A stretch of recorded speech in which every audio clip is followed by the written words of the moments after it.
எடுத்துக்கும் போது உங்க ஸ்கின்னுக்கும் நல்லதுன்னு சொல்றாங்க. சரி வாங்க எப்படி செய்யறதுன்னு பாத்துடலாமா? பேன்ல கொஞ்சமா எண்ணெய் ஊத்திட்டு ஒரு வெங்காயத்தை கட் பண்ணி வச்சிருக்கேன். அதை நல்லா சேர்த்துக்கோங்க. இது கூட வந்து 2 ஏலக்காய், ஒரு பிரியாணி இலை சேர்த்துக்கிறேன். இது வதங்கினதுக்கு அப்புறமா நட்மேக் பவுடர், ஜாதிக்காய் பவுடர் இருக்குல்ல, அது கொஞ்சமா சேர்த்துக்கிறேன். உங்க செரிமானத்துக்கு அவ்வளவு நல்லது. கொஞ்சம் போல மஞ்சத்தூள், 1/4 ஸ்பூன் மிளகாத்தூள், 1/4 ஸ்பூன் கரம் மசாலா, இது ரெண்டையுமே சேர்த்து நல்லா வதக்கி விட்டுக்கோங்க. பச்சை வாசனை போனதுக்கு அப்புறம் இஞ்சி பூண்டு பேஸ்ட் சேர்த்துக்கலாம்.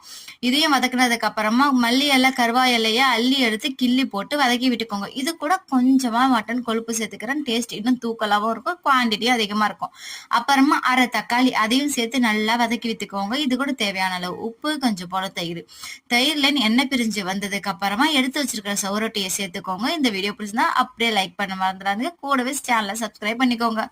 வதங்கினதுக்கு அப்புறமா இதை வந்து நீங்க மூடி போட்டு சிம்ல வச்சுதாங்க வேக வைக்கணும். நான் தயிர் ஊத்திருக்கேன்றதுனால நீங்க தண்ணி ஊத்த தேவையில்லை. இதோ பாருங்க, நல்லா பிரிஞ்சு வந்து எண்ணெய் விட்டுருச்சா?